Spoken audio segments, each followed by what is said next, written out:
One of the notable early slides, was a comparison of the P of the market, I think, to the free cash flow yield of your portfolio.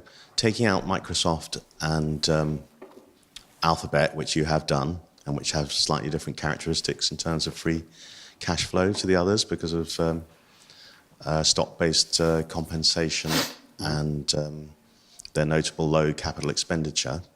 One would have thought that spending a lot of capital in heavier business models would be a good thing. If you have a high return on capital and you're retaining cash and spending it, one might think that actually, if anything, a low free cash flow yield would result. Obviously, the missing number in that is the valuation, but could you comment on why you think the free cash flow yield is so different in your portfolio from the PE, and secondly, why that's a good thing rather than a bad thing? Okay. Aubrey? Okay, so, I mean, the number that we have here is essentially just a gap number. And so, which is not the number we use when doing valuation. There are things like stock-based compensation that when looking purely on a free cash flow yield basis, you have to adjust for because technically it's real, but economically I would argue that it's not. I think in the case of Microsoft, if we're talking specifically about Microsoft and Alphabet, we're talking about two different things that are going. There is a common theme between them in that they're both spending on data centers. And that is very capital intensive. But in that segment of their spending, while the returns now are decent, I think the returns on a long-term basis are going to be really good. And the reason we think that is the case is that you now are in a period of hyper growth for data centers. And when you're in that phase of growth, you're spending way, way ahead of growth, and you're earning way more on the side of overspending. And so if your capacity utilization in your fleet essentially is at X percent, say 70%, but you're growing at 20, 30, 50, in Microsoft's case, 100% in terms of cloud loads, then you cannot afford to be wrong and underspend and then fail your customers. And so what they will do and what they have been doing is basically pushing ahead years and years in terms of predicted growth, which means that their average capacity utilization on these assets is actually relatively lower. But then they're catching up within a year because of the fast pace of growth. We expect that as growth moderates at some point in the future, because we've seen this phenomena in other industries. I mean, most classically in retail, for example, when you're opening stores very quickly, as essentially your fleet matures and as your top line growth rate comes down, you have better capacity utilization, you'll be better able to plan that CapEx and be essentially more efficient in your spending, whereas now they have to spend as much as they can to keep up with the growth. Long term, we still think, even now the returns are fairly good, but long term I think the returns are going to be really, really amazing. And one reason that's the case, which is the second part that relates to Microsoft specifically, is that you've transitioned your sales from a license or one-off transactional basis to a service, software as a service basis, which has been a tough transition for most companies in the software industry. But then you've now built all these services around it.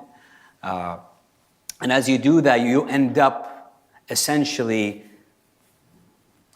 tying in the customer. I'm like, nobody's there forcefully, but essentially the stickiness of the revenue increases over time.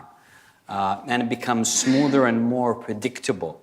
And you can do that while at the same time being able to deploy a lot more capital than you historically can in a software business.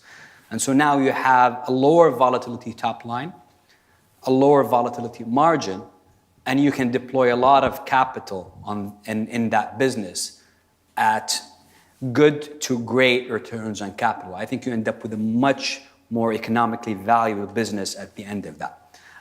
The transition is still very early in its days. The software as a service has gone the most, but the other services like cloud-based services, getting people from on-site to hybrid to fully on the cloud, and everything else that they're doing around that in terms of moving computing power essentially to Microsoft from their on-site. I think there's a very long runway there.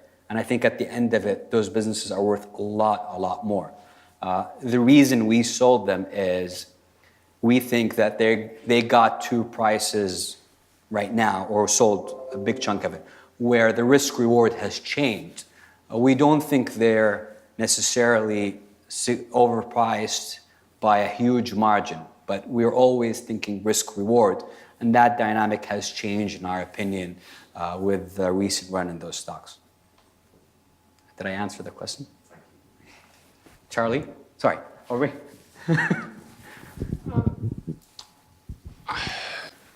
I think, the thing is, there's Aesop's fable. One bird in the hand is worth two in the bush. So if there is an opportunity to get cash now, sometimes that is better. But, look at companies that we own like Merlin. That is a company that is redeploying cash and has fantastic opportunities to do so. We will invest in companies which have a lower optical free cash flow yield, but only when we are confident and do not have to make too many assumptions about the future and about their reinvestment potential. The trouble with a low free cash flow company that is reinvesting is you do have to keep making assumptions about their ability to reinvest. And obviously when we can do that, that's great. But when we can't, we'd rather the bird in the hand.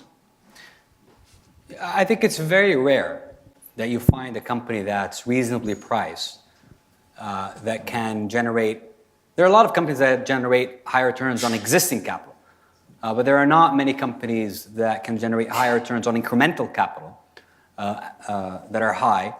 But more importantly, and even rarer, it's capital that's being deployed in the same business, in the same fashion as the existing stock of capital, versus going and buying another company or getting into a new line of business. So from a risk point of view, that situation is you have an incremental return on capital that's usually higher than the existing returns on capital, while risks are lower on that incremental dollar that you're putting into CapEx, because you're putting into a business that you know that's already been there, which I think leads to much higher valuation on every dollar that you invest. And if you can deploy significant amount of capital into that over a 10-year period, and you basically replace like 2/3 of your capital base at that point, and you have much better business, and if you can see that, if you can get clarity on that, which is rare, then it usually ends up being a really, really fabulous investment. Our approach is that we want to see if we can adjust to a scenario where there is no growth, but also try to figure out, like we talked earlier about the maturity of the fleet. If you do have a maturity of the fleet, if you stop growing, what you end up with is not the current free cash flow yield. If you stop growing, for most companies, you end up with a much higher free cash flow yield because your assets mature. And the question is, at that point in time, in that scenario, how much is the business worth? And we think that puts a floor under the valuation, which is how we think about Merlin especially. But in the case of these two companies, I think it got slightly above, and we found other opportunities this year, which led us to essentially move capital from them to the other opportunities.